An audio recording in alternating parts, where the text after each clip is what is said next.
Hello there, everybody. I'm Foxxyboi, back at it again with JohCaw. JohCaw, congratulations on being here today. Thank you. I'm so excited for you to be here. The kazoo! You've got the kazoo. The kazoo.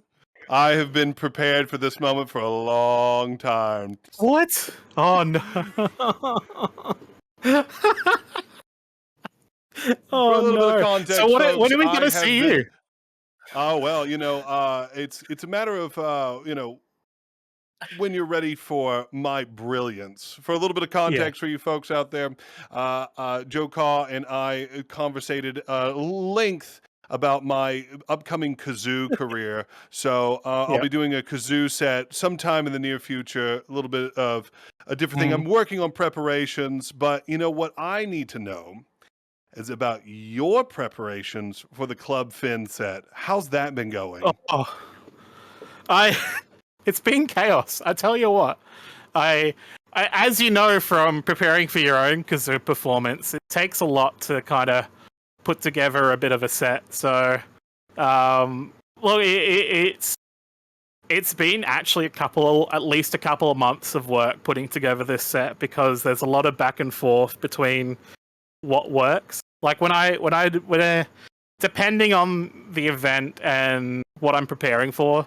Well, like sometimes I'll piece it together like a puzzle and I'll see what works, what fits, what doesn't, and then I'm sometimes it's working out, the right pieces that go on the puzzle, and sometimes you might have the right piece but it's the wrong puzzle. So you have to then go backwards and then move forwards again when it comes to like a set.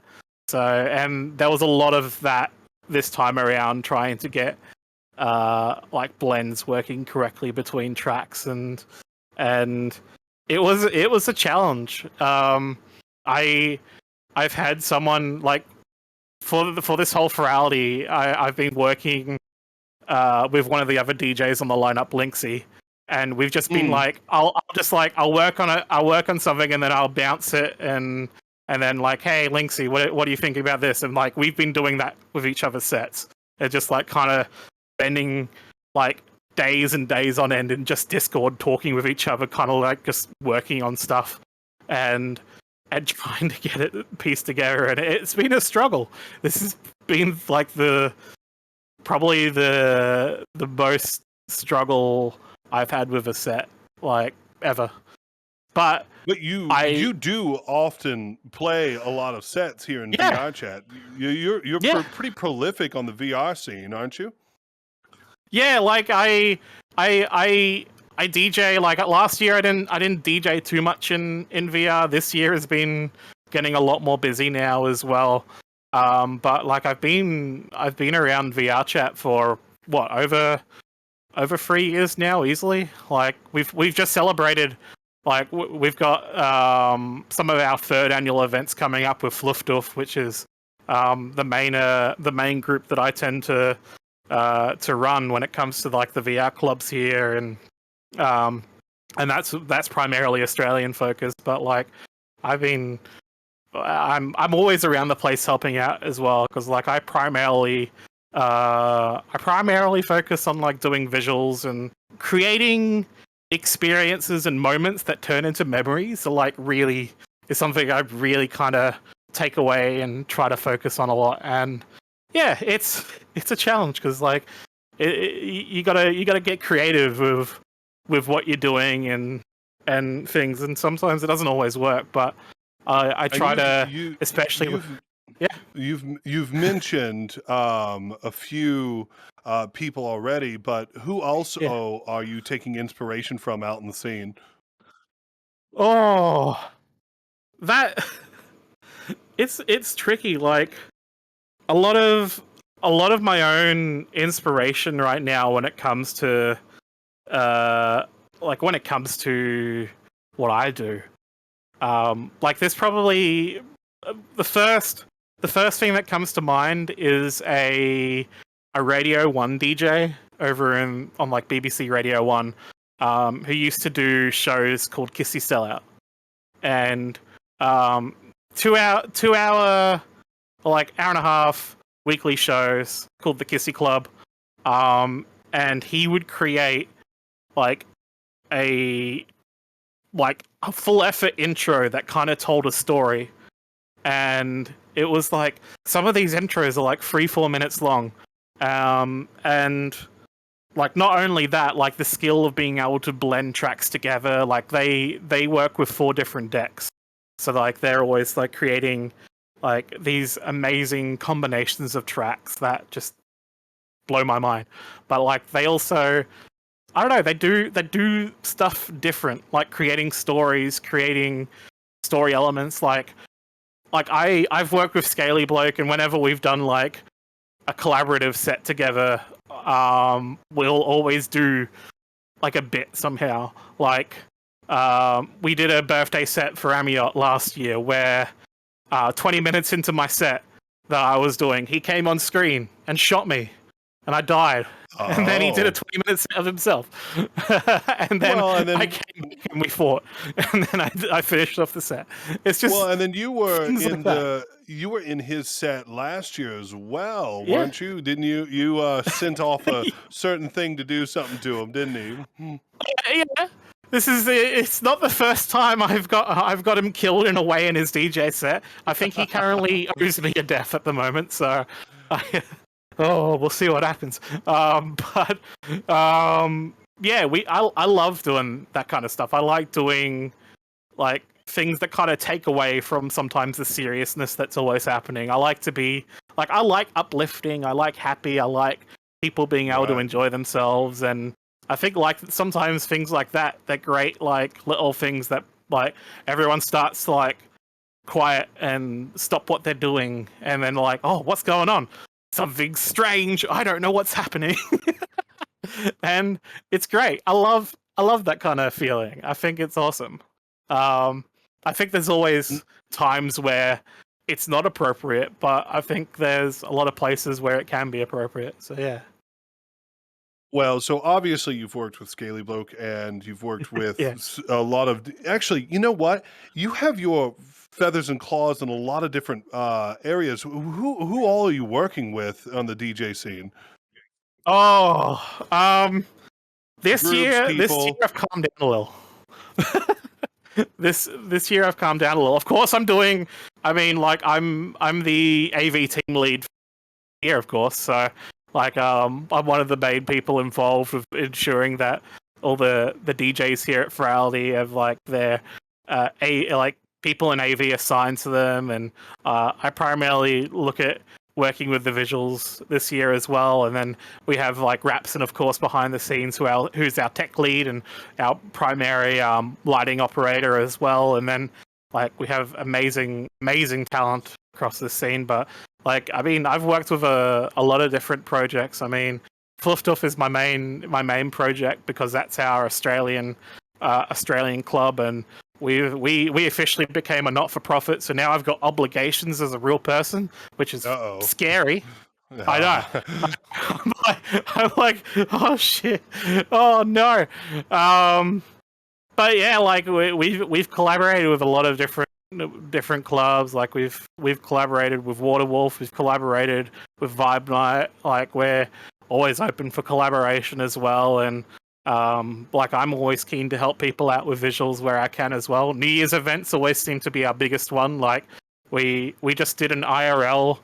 Like we got Fluffduff did an IRL New Year's. So we actually got to a bar and we got like 100 furries packed in there and celebrated like every time zone across Australia. And we worked with Sunday Service and such as well to kind of bring that into VR. So we kind of combine the realities, mixed reality stuff, and like I'm helping with AV across the whole east coast of Australia as well. So yeah, it's busy. I'm literally going to a convention next week called Furdo. I'm literally leaving in like 2 days. So this is like one of the few times I can actually get into full body VR and record this interview. Well, so I mean, obviously. You've okay. What technology are you using for all this stuff? What's your hardware? What's your software? What's yeah? Tell me what's happening, because clearly you know what you're doing. Yeah, well, I mean, when it comes to DJing, I'm primarily a tractor DJ. So tractor is where I feel the most comfortable. I use a tractor S4 Mark III, which is my 4-channel DJ controller. But not only that, I also use 2 tractor F1s, which is like 2 small controllers that sit on each side of my deck. And this allows me to do something what is called stems.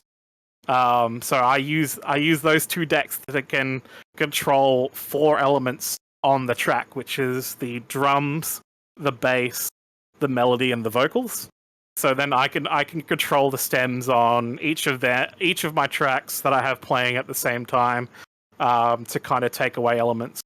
And that's honestly the primary way I like to DJ at the moment. Like I like to get my blends between tracks. I like to make sure, I like to incorporate vocals from different tracks going over and mashing them up with tracks. And I grew up with the Ministry of Sound, and I grew up like a lot of those kind of 2008 to 2010 compilation CDs and that kind of stuff. And a lot of those mixes, they were just long mixes with all the tracks that kind of perfectly blended into each other, and that was like one of my first introductions back then into like electronic music, and that kind of got me my interest as well with doing that kind of thing. So like I usually see a DJ mix as like, if I can fool someone into wondering where that track stopped and the next track went into, then I'm like, oh, that's really exciting for me. Mm-hmm. So yeah. Talk to me. You're in so many groups and different little areas and scenes. What do you think no one is talking about in these scenes? I don't know. Like right now, one of the big things I like seeing is like we have a lot of avenues that if people are interested right now in like getting involved, whether it be DJing, whether it be doing visuals, whether it be doing lighting, whether it just be like even running events, like we've got so many different ways that we want to help people right now kind of achieve their goals. I think we're in a really good position where like in terms of DJing, we've got everyone that's kind of like wanting to learn and continue to be better. Like I've seen in real life, like it's very hard to find communities like that once you've kind of like even in real life venues, once you've kind of like, oh man, I've made it. I'm playing a regular gig now at a venue, but now you've kind of like lost the motivation to continue to learn and improve. Where like now, because we're around so many amazing people and doing stuff, it's like we're always continuing to push each other as well. Even like Furality, like it's scary. We've had like 200 plus applicants that applied for this time around, and I want to see everyone make it on stage. Like continue to keep learning and improving, and get on the stage. Because like heck, I've this is third time applying, and I'm just like, I listened back to the mixes I submitted like a year, 2 years ago, and I'm like, wow, I'm glad I continued to push myself, and I'm still going to try and improve and get better and continue to hone my stuff. Like that's what I want to focus on. It's just like making it as seamless as possible. Can you compare it to like what it is now? Like, is it easier? Is it different? How so? I think it's easier now. Like because we have so many different places, like whether you want to start up a new event and you want to build your own community, or you want to like just get involved and help out another existing event, like you can do so now. Like it's great because like you just gotta like turn up somewhere and just be involved, and just like I think as Razor says, like your vibe attracts your tribe. So like if you wanna be positive and make a change with what's happening, then like that's what you want to focus on and go that way. Like I'm very much about like, hey, we gotta you keep things positive. You keep the intentions of what you're doing as like you want to help everyone around you, and like that's what I do. Is like I just want to help those directly around me, and like I don't know, create a positive space so people can kind of like have their like be able to express themselves, or yeah, that's what I like focusing on. So Yeah. what is your core advice that you would give out to a DJ looking to start? Oh, okay. If you're looking to start out as a DJ, you've probably listened to every other interview as well. Everyone's probably given you different advice. And I'm not going to be like, oh, be yourself. I mean, you're allowed to be yourself. Go right. I'm going to tell you core advice right now. The core advice: organize your fucking DJ library of music. Do it. Because like if you do that early on, life becomes easy. Think about it. Like, oh yeah, sure, you could go subgenres, but genres. Just saying, genres. Moods. Organize your library of music first into genres and then subgenres or whatever, but then organize them into moods.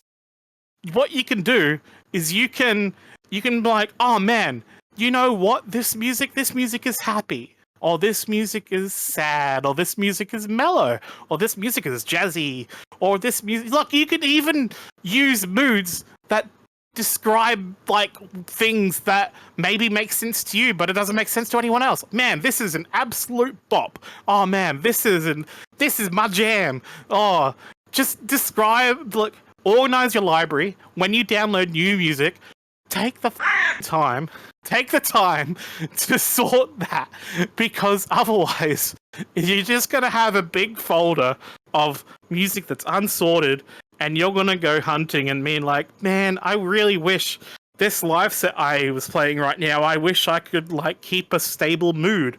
Well, guess what? If you have it sorted into moods, you can like stay on a happy mood for a while, and then you're like, oh, start going darker now, and I'm gonna start getting darker. You can do that because you did it when you started. If you start DJing and you start downloading music for 2 years, and what you've done is just like, oh, it's just all in my downloads folder. What are you doing? Now you've got 2 years of music you have to sort. Unfortunately, it's a job. Welcome to the organization life of DJing. is key. JohCaw, Yeah. thank you so much for sitting with me here today. I really appreciate you being here. When you finally get into Furality with your kazoo performance, can I be the person interviewing you? Oh, absolutely. You can interview me and all my delicious tricks on the kazoo in the next Furality. See, lock it in. Lock it in, team. Lock it in, videography team. I'm going to be the interviewee. We've locked it in. Okay. Well, thank you for talking with me today, and thank you for listening. We will see you next time. Goodbye. Thank you. See you guys. Have fun.